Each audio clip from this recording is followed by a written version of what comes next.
the Paycheck Protection Program from the SBA, as you said, meant to launch at midnight tonight.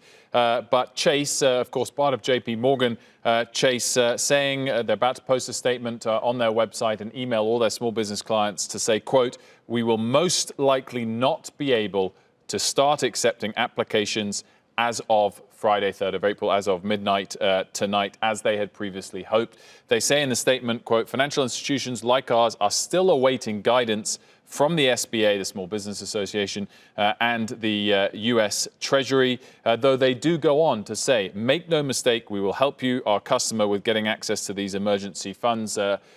Source familiar with the matter saying this is not, we will not be ready ever. This is we're not ready to go most likely tomorrow, but we're doing everything we can. And when we get that guidance from the SBA and from the Treasury, we will be ready as soon as that arrives. So they'll be ready to go Saturday if necessary, Sunday if necessary, but they're just waiting on that guidance. And Brian, as various CNBC colleagues throughout the day and I have been reporting, this has been all parts of this trying to move heaven and earth to get it possible. And JPMorgan Chase saying most likely they won't be ready to take the applications tonight. And if Chase can't, then we might imagine others will follow.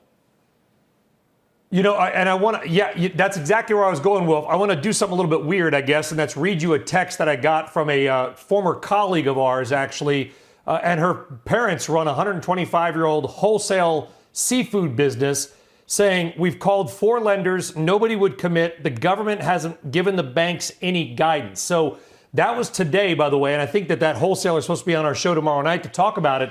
That's an example of a real-world situation, 125-year-old family-owned company calling the banks. The banks don't seem to have any information, or at least don't know what to do with it.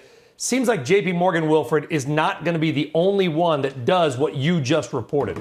Yeah, well, we'll have to wait and see. And the other point, just to bring up, is Chase saying, most likely we won't be ready. But they wanted to get something out there because they know how many small business customers, like the one you just mentioned, are waiting on every possible update. And if it looks now highly likely they won't be ready, they wanted to release that information so that their customers know that tomorrow, sadly, they won't be able to get this money in their hands. In terms of when this process is up and running, all of our reporting suggests that it is go to your existing bank if you have one and make the application online, as opposed to companies you may not have a relationship with. But we're just not at that point yet. And again, the SBA needs to give the final guidance to the banks, and it sounds like that hasn't arrived yet. And because of that, Chase at least saying most likely they won't be ready to take applications by tomorrow. It is such an important story to tens or hundreds of thousands of small businesses across America right now. I think we're going to have that wholesaler on the show tomorrow night. Wilfred Frost, breaking news there on JPMorgan Chase, saying probably not going to be ready. Guys, let's bring this in. And Guy, I'll start with you. I mean, listen, you live there in New Jersey. I know where you live. There are so many family-owned businesses up there. It's not just all chains in the part of New Jersey where you are. They have got to get this program going. It's vital to them. It's vital to the economy to make sure the money is in the pockets of these people.